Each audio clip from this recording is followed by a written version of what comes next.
The old train station at Oakville was shrouded in an eerie mist that clung to the ground like a specter. The station, with its peeling paint and creaking wooden benches, had seen better days. Tonight, however, it was the departure point for the midnight train, a locomotive rumored to be haunted by those who had perished in tragic accidents over the years. Rachel stood on the platform, clutching her ticket tightly. She had heard the rumors, but she didn't believe in ghosts. This train ride was supposed to be a peaceful journey, to visit her grandmother in the countryside. The whistle of the approaching train echoed through the night, a mournful wail that sent shivers down her spine. As the train pulled into the station, its brakes screeched loudly, and steam hissed from its sides. The doors slid open with a creak, revealing a dimly lit interior. Rachel hesitated for a moment before stepping inside.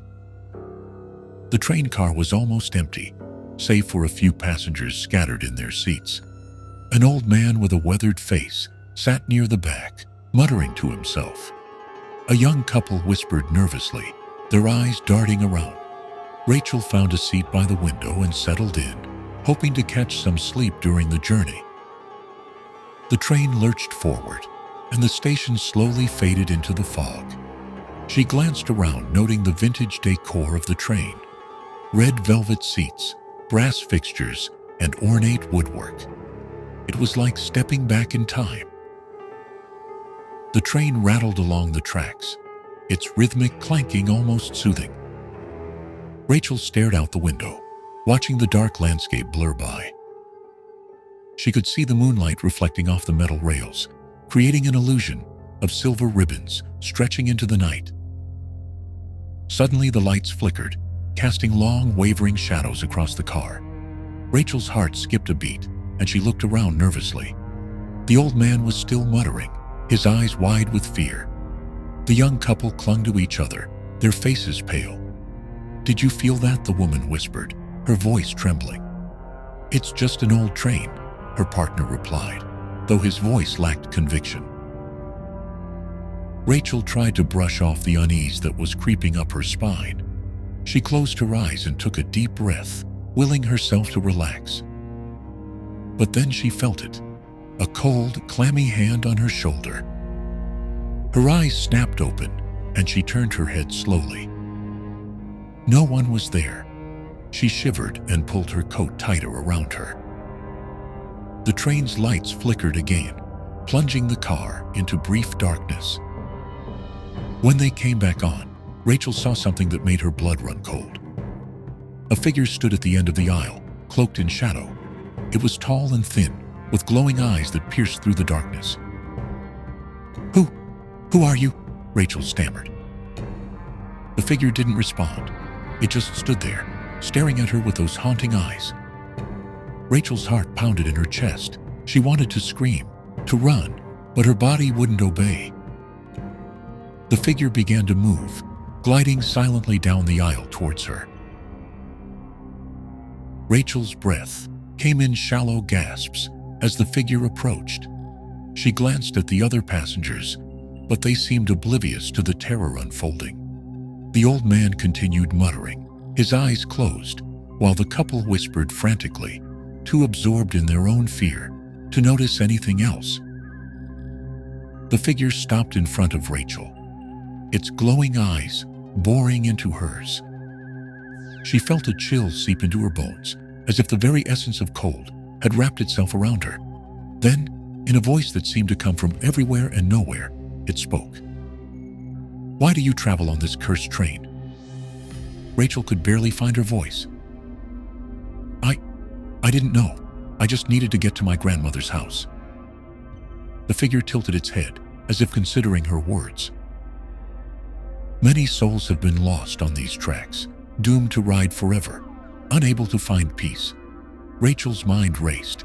She had heard stories about the train, the accidents, the disappearances, but she had never believed them to be true. "What do you want from me?" "To understand," the figure replied. "To remember. Each passenger has a story, a reason for their endless journey. What is yours?" Rachel swallowed hard, trying to make sense of the situation. I don't belong here.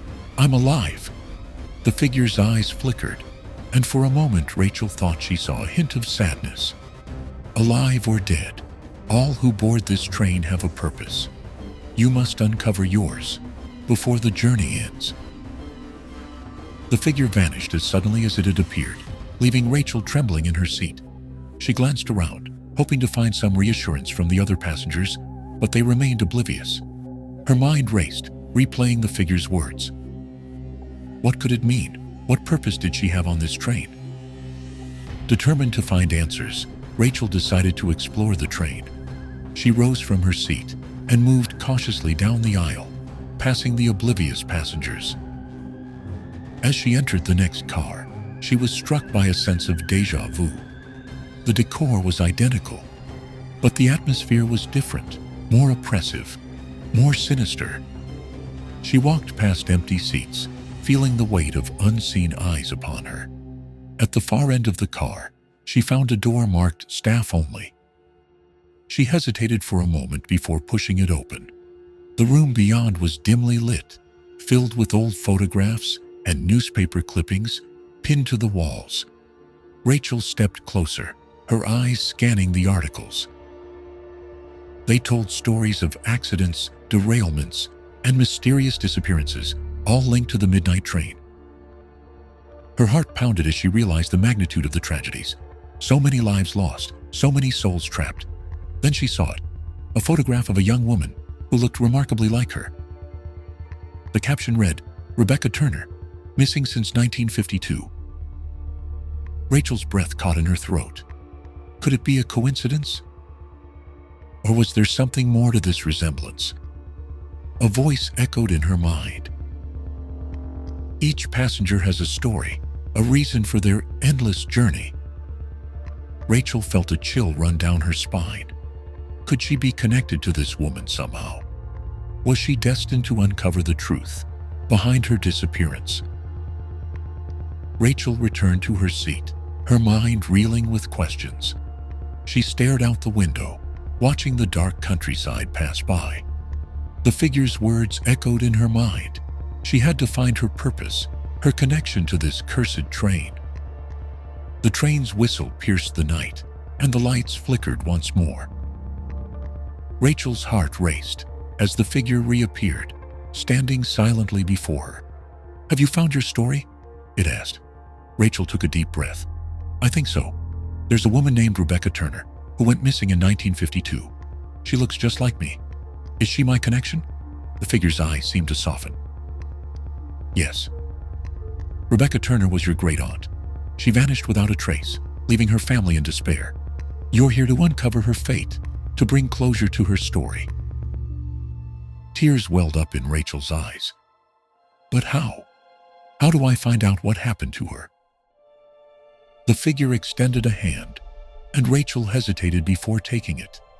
In an instant, the train car faded away, and she found herself standing on the tracks, the moonlight casting long shadows. She could see Rebecca, her great-aunt, standing nearby, her eyes filled with fear. Rachel approached her slowly. "Rebecca?" Rebecca turned, her face a mask of confusion and relief. "Who are you?" "I'm Rachel, your great-niece. I've come to help you." Rebecca's eyes filled with tears. "I was so scared. The train, it derailed. I was trapped." Rachel reached out, taking Rebecca's hand. "You're not alone anymore. We're going to find peace." The train's whistle sounded one last time. "Your journey is complete," it said. "Rebecca's story is no longer unfinished. You have brought her the peace she needed." Rachel felt a sense of calm wash over her. The train's lights brightened, and the oppressive atmosphere lifted. The other passengers began to stir, as if waking from a long sleep. As the train pulled into a sunlit station, Rachel knew their journey had ended. She and Rebecca stepped onto the platform, the mist dissipating around them. The old man, the young couple, and the other passengers disembarked, their faces showing relief and gratitude. Rachel turned to the figure, now standing on the platform. "Thank you." The figure nodded. "Your bravery and compassion have freed many souls. Remember, the past shapes the present, but it does not define the future."